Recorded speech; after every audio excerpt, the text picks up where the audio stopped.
नमस्कार साथियों, ज्ञान स्थली गुरुकुल में आपका स्वागत है। साथियों, आज 1 तारीख है। आप सभी को नए साल की बहुत सारी हार्दिक शुभकामनाएं। आज हम 26 तारीख से 31 दिसंबर तक की करंट अफेयर्स आपके सामने लाए हैं। पहला प्रश्न, प्रधानमंत्री नरेंद्र मोदी व मुख्यमंत्री योगी आदित्यनाथ द्वारा लखनऊ में अटल बिहारी वाजपेयी की 101वीं जयंती का प्रेरणा स्थल का उद्घाटन किया गया है। तो यहां से हमारा पहला प्रश्न, प्रधानमंत्री नरेंद्र मोदी ने लखनऊ में प्रेरणा स्थल का उद्घाटन किस अवसर पर किया है? तो ये अटल बिहारी वाजपेयी की 101वीं जयंती है, इस अवसर पर यह उद्घाटन किया गया है। एग्जाम की दृष्टि से यह बहुत ही महत्वपूर्ण प्रश्न है, खास तौर से उत्तर प्रदेश पुलिस के लिए। अगला प्रश्न, प्रेरणा स्थल का उद्घाटन किस राज्य की राजधानी में किया गया है? यह उत्तर प्रदेश की राजधानी लखनऊ में किया गया है। ऑप्शन डी हमारा यहां सही है। अगला प्रश्न, प्रेरणा स्थल के उद्घाटन के समय प्रधानमंत्री मोदी के साथ कौन उपस्थित थे? तो इनके साथ योगी आदित्यनाथ उपस्थित थे। प्रेरणा स्थल पर कुल कितनी फीट ऊंची प्रतिमाएं स्थापित की गई हैं? तो ऑप्शन सी हमारा 65 फीट ऊंची प्रतिमा स्थापित की गई हैं। प्रेरणा स्थल पर किस महान व्यक्तित्व की प्रतिमा का अनावरण किया गया है? तो डॉक्टर श्यामा प्रसाद की मूर्ति का यहां पर अनावरण किया गया है। प्रेरणा स्थल पर पंडित दीनदयाल उपाध्याय को किस विचारधारा के लिए जाना जाता है? तो ऑप्शन हमारा यहां पर बी है, एकात्म मानववाद के लिए इनको जाना जाता है। अटल बिहारी वाजपेयी किस पद पर भारत सरकार में कार्यरत थे? तो ये प्रधानमंत्री के पद पर भारत सरकार में कार्यरत थे। अगला प्रश्न, प्रेरणा स्थल का उद्देश्य मुख्यतः किससे संबंधित है? तो ऑप्शन सी, राष्ट्रवादी विचारों में प्रेरणा। यह ऑप्शन सी हमारा आंसर है। अगला प्रश्न, श्यामा प्रसाद मुखर्जी किस संगठन के संस्थापक अध्यक्ष थे? तो ऑप्शन हमारा है बी, भारतीय जनसंघ के ये अध्यक्ष रहे हैं। अगला प्रश्न, पंडित दीनदयाल उपाध्याय का निधन किस वर्ष हुआ था? तो इनका निधन 1968 में हुआ था। अगला प्रश्न, अटल बिहारी वाजपेयी को भारत रत्न कब दिया गया? तो ऑप्शन डी हमारा 2015 में इनको भारत रत्न से नवाजा गया है, 2015 में दिया गया। प्रेरणा स्थल पर स्थापित प्रतिमाएं किस प्रकार की प्रेरणा को दर्शाती हैं? तो ऑप्शन सी, राष्ट्रवाद और सांस्कृतिक चेतना को ये दर्शाती हैं। अगला प्रश्न, अटल बिहारी वाजपेयी किस सदन के सदस्य अधिक समय तक रहे हैं? तो सबसे ज्यादा ये लोकसभा के सदस्य रहे हैं। प्रेरणा स्थल किस प्रकार की संरचना है? तो यह सांस्कृतिक स्मारक स्थल, ऑप्शन सी। प्रेरणा स्थल पर स्थापित 3 महापुरुषों में कौन प्रधानमंत्री रहे हैं? तो इन 3 महापुरुषों में ऑप्शन सी, अटल बिहारी वाजपेयी प्रधानमंत्री रहे हैं। इन तीनों की यहां पर प्रतिमाएं लगाई गई हैं, ये भी हमें ध्यान रखना है। अगला प्रश्न होगा हमारा, उत्तर प्रदेश पर्यटन विभाग के प्रमुख पर्यटन सर्किट कौन कौन से हैं? रामायण सर्किट, कृष्ण सर्किट, बौद्ध सर्किट, गंगा और बुंदेलखंड सर्किट। तो यहां से पर्यटक स्थलों के सर्किट से हमारा पहला प्रश्न हमारे सामने, उत्तर प्रदेश का कौन सा पर्यटन सर्किट भगवान श्री राम के जीवन से संबंधित स्थलों को जोड़ता है? तो ऑप्शन सी, रामायण सर्किट जोड़ता है। अगला प्रश्न, मथुरा, वृंदावन और गोवर्धन किस पर्यटन सर्किट के प्रमुख केंद्र हैं? तो ऑप्शन बी, ये कृष्ण सर्किट के पर्यटन केंद्र हैं। सारनाथ, कुशीनगर और श्रावस्ती किस पर्यटन सर्किट से संबंधित हैं? तो ये बौद्ध सर्किट से संबंधित हैं ये। अगला प्रश्न, प्रयागराज, वाराणसी और गढ़मुक्तेश्वर मुख्य रूप से किस पर्यटन सर्किट में शामिल हैं? तो ऑप्शन बी, ये गंगा सर्किट में शामिल हैं। झांसी, महोबा, चित्रकूट मुख्य से किस पर्यटन सर्किट से जुड़े हैं? तो ये हमारे ऑप्शन ए बुंदेलखंड सर्किट से ये जुड़े हुए हैं।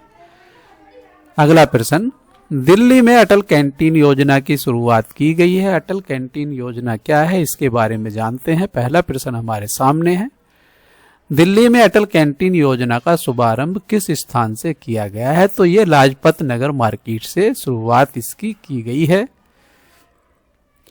लाजपत नगर में पहली अटल कैंटीन का उद्घाटन किसने किया है? तो केंद्रीय मंत्री मनोहर लाल ने इसका उद्घाटन किया है।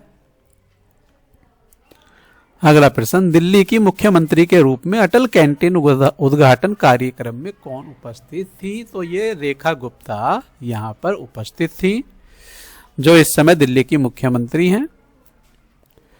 अटल कैंटीन में एक थाली की कीमत कितनी निर्धारित की गई है? तो एक थाली की कीमत मात्र 5 रुपए निर्धारित की गई है। यह श्रमिकों के लिए है। अटल कैंटीन योजना का मुख्य उद्देश्य क्या है? इसका मुख्य उद्देश्य गरीब व श्रमिक वर्ग को सस्ता भोजन उपलब्ध कराना इसका मुख्य उद्देश्य है। दिल्ली में कुल कितनी अटल कैंटीन खोले जाने का लक्ष्य रखा गया है? तो दिल्ली में 100 अटल कैंटीन खोले जाने का लक्ष्य रखा गया है। अटल कैंटीन योजना का नाम किस पूर्व प्रधानमंत्री के सम्मान में रखा गया है? तो ये अटल बिहारी वाजपेयी के सम्मान में रखा गया है। अटल कैंटीन योजना मुख्य रूप से किस वर्ग को लाभ पहुंचाएगी? तो यह सबसे ज्यादा श्रमिक, गरीब और जरूरतमंदों को लाभ पहुंचाएगी। अटल कैंटीन मॉडल पहले किस राज्य में सफलतापूर्वक लागू किया गया है? तो यह इससे पहले हरियाणा में लागू किया गया है। वहां एक थाली की कीमत 10 रुपए है। अटल कैंटीन किस प्रकार की योजना है? यह सामाजिक कल्याण एवं खाद्य सुरक्षा योजना है। अगला टॉपिक होगा हमारा 26 दिसंबर को गुरु गोविंद सिंह जी के साहिबजादे बाबा जोरावर सिंह एवं बाबा फतेह सिंह की शहादत के अवसर पर प्रधानमंत्री द्वारा प्रधानमंत्री बाल वीर पुरस्कार दिए गए हैं। तो यहां से हमारा पहला प्रश्न, 26 दिसंबर को किस दिवस के रूप में मनाया जाता है? तो ये वीर बाल दिवस के रूप में मनाया जाता है।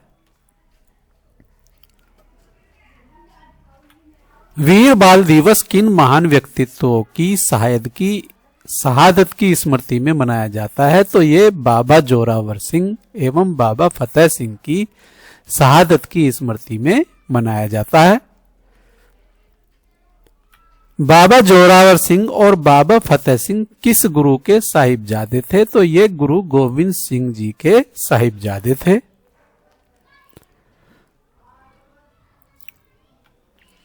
छब्बीस दिसंबर 2024 को प्रधानमंत्री द्वारा कितने बच्चों को प्रधानमंत्री बाल वीर पुरस्कार प्रदान किए गए हैं? तो कुल 20 बच्चों को बाल वीर पुरस्कार से सम्मानित किया गया है। प्रधानमंत्री बाल वीर पुरस्कार का उद्देश्य क्या है? साहस व वीरता का सम्मान प्रमुख उद्देश्य है। प्रधानमंत्री ने बच्चों को किस विशेष संबोधन से संबोधित किया है? तो ये ऑप्शन सी, जैन जी एवं जैन अल्फा नाम के शब्दों से इनको संबोधित किया है। अगला प्रश्न हमारे सामने, बाबा जोरावर सिंह एवं बाबा फतेह सिंह की शहादत का स्थान कौन सा था? तो ये सरहिंद इनकी शहादत का स्थान था। अगला प्रश्न, वीर बाल दिवस मनाने की घोषणा किस वर्ष से की गई है? तो यह घोषणा ऑप्शन हमारा सी 2022 से की गई है। अगले प्रश्न की तरफ चलते हैं। प्रधानमंत्री बाल वीर पुरस्कार किन बच्चों को दिया जाता है? तो ये असाधारण साहस और वीरता दिखाने वाले बच्चों को दिया जाता है। ये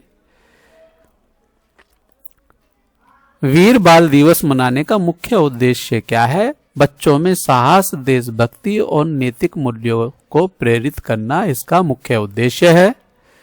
अगला प्रश्न हमारा सामने, अगला प्रश्न हमारा चिनाब नदी पर जल विद्युत परियोजना दुलहस्ती 2 का उद्घाटन से संबंधित है, इसका लिए यह दूसरी परियोजना है। तो पहला प्रश्न हमारे सामने, दुलहस्ती 2 जल विद्युत परियोजना किस नदी पर स्थित है? तो यह चिनाब नदी पर स्थित है। दुलहस्ती 2 परियोजना जम्मू कश्मीर में चिनाब नदी पर प्रस्तावित और स्वीकृत है। अगला प्रश्न हमारे सामने है। अगला प्रश्न, दुलहस्ती 2 जल विद्युत परियोजना की अनुमानित लागत कितनी है? तो ऑप्शन सी 3200 करोड़ रुपए इसकी अनुमानित लागत है। अगले प्रश्न की तरफ चलते हैं। दुलहस्ती 2 जल विद्युत परियोजना का उद्देश्य मुख्यतः क्या है? तो इसका मुख्यतः विद्युत उत्पादन करना इसका मुख्य उद्देश्य है। अगला प्रश्न, दुलहस्ती 2 परियोजना किस क्षेत्र राज्य में स्थित है? तो यह हमारी जम्मू और कश्मीर राज्य में चिनाब नदी बेसिन में स्थित होने के कारण यह परियोजना जम्मू कश्मीर में आती है। अगले प्रश्न की तरफ चलते हैं। जल विद्युत परियोजना से जुड़ा प्रमुख लाभ कौन सा है? तो नवीकरणीय ऊर्जा उत्पादन करना, ऑप्शन बी हमारा ये सही। जल विद्युत स्वच्छ व नवीकरणीय स्रोत है जो दीर्घकालिक ऊर्जा सुरक्षा में सहायक होती है। अगले प्रश्न की तरफ चलते हैं। चिनाब नदी पर दुलहस्ती 2 जल विद्युत परियोजना से संबंधित डिस्क्रिप्शन हमारे सामने है, इसको आप वीडियो रोक के पढ़ सकते हैं। इसको पढ़ते हैं तो बहुत ज्यादा समय लगेगा। अगले टॉपिक की तरफ चलते हैं। अगला टॉपिक हमारा सामने है। भारत में हाल ही के दिनों में राष्ट्रीय चेतना, सामाजिक कल्याण, सांस्कृतिक विरासत और पर्यटन विकास से जुड़े महत्वपूर्ण कार्यक्रम, इसको भी हमने बहुविकल्पीय प्रश्नों के माध्यम से पर्यटन सर्किट के रूप में पढ़ लिया है। इसके बाद चलते हैं अगले टॉपिक की तरफ, इनको भी आप वीडियो रोक के पढ़ सकते हैं। अगला प्रश्न होगा सामाजिक कल्याण दिशा दिल्ली अटल कैंटीन, ये भी हमारे प्रश्न हो गए हैं, तो इनको भी आप वीडियो रोक के पढ़ सकते हैं। अगला प्रश्न होगा हमारा बांग्लादेश से। बांग्लादेश की पहली मुस्लिम महिला प्रधानमंत्री कौन थी? तो खालिदा जिया इनकी पहली महिला मुस्लिम प्रधानमंत्री थी। अगले प्रश्न की तरफ चलते हैं। खालिदा जिया किस राजनीतिक दल की प्रमुख नेता थी? तो ये बांग्लादेश नेशनलिस्ट पार्टी BNP की नेता थी। अगले प्रश्न की तरफ चलते हैं। खालिदा जिया का निधन किस आयु में हुआ? इनका निधन हाल ही में 80 वर्ष की आयु में हुआ है। खालिदा जिया कितनी बार बांग्लादेश की प्रधानमंत्री रही हैं? तो 2 बार ये बांग्लादेश की प्रधानमंत्री रही हैं। खालिदा जिया के पति कौन थे जो बांग्लादेश की राष्ट्रपति भी रहे हैं? तो ऑप्शन जी जिया उर रहमान इनके पति का नाम है, जो बांग्लादेश के राष्ट्रपति भी रह चुके हैं। अगला प्रश्न, खालिदा जिया के राजनीतिक प्रतिद्वंदी के रूप में किस नेता को जाना जाता है? तो शेख हसीना को इनके राजनीतिक प्रतिद्वंदी के रूप में जाना जाता है। अगले प्रश्न की तरफ, खालिदा जिया के अंतिम संस्कार में भारत की ओर से कौन शामिल होंगे? तो विदेश मंत्री S जयशंकर भारत की तरफ से शामिल होंगे। अगले प्रश्न की तरफ चलते हैं।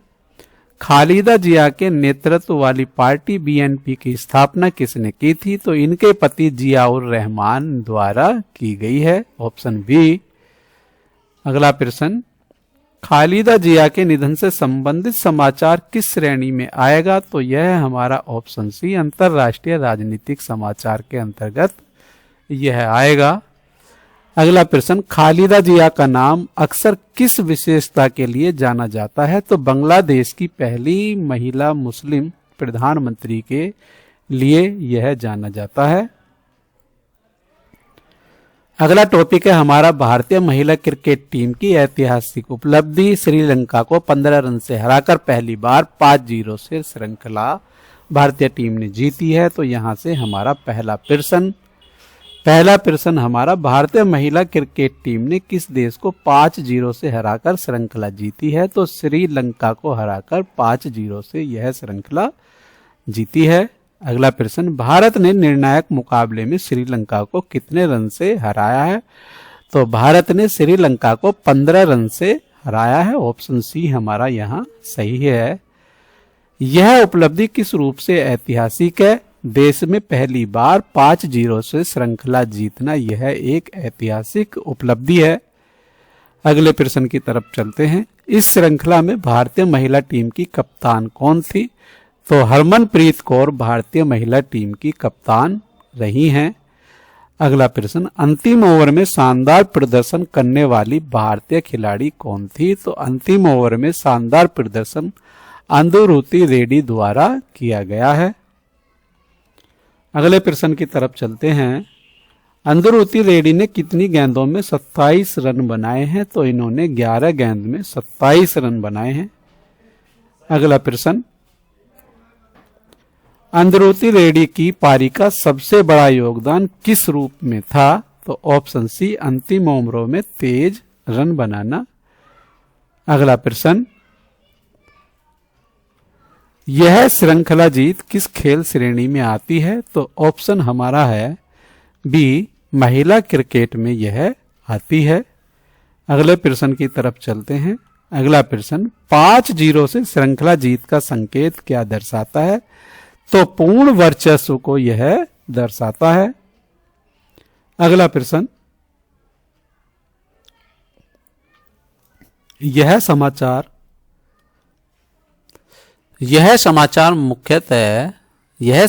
सामान्यतः किस खंड में पूछा जाता है? तो खेल जगत करंट अफेयर्स में यह समाचार पूछे जाते हैं। इसी के साथ आज की करंट अफेयर्स के हमारे सभी बहुविकल्पीय प्रश्न समाप्त होते हैं। बहुविकल्पीय प्रश्नों को यदि विस्तृत जानकारी चाहिए तो आप डिस्क्रिप्शन बॉक्स में पढ़ सकते हैं या इस पीडीएफ को वीडियो के माध्यम से पढ़ते समय भी रोक रोक के इसको पढ़ सकते हैं। वीडियो यदि अच्छी लगी है तो वीडियो को लाइक कीजिए, वीडियो को शेयर कीजिए और यदि आपने हमारा चैनल सब्सक्राइब नहीं किया है तो चैनल को सब्सक्राइब कीजिए। हमारे द्वारा बनाई गई करंट अफेयर्स से उत्तर प्रदेश लेखपाल और उत्तर प्रदेश पुलिस से कोई भी प्रश्न छूटने वाला नहीं है, ये हमारा अनुभव है। मिलते हैं नई वीडियो के साथ, तब तक के लिए जय हिंद, जय भारत, धन्यवाद साथियों।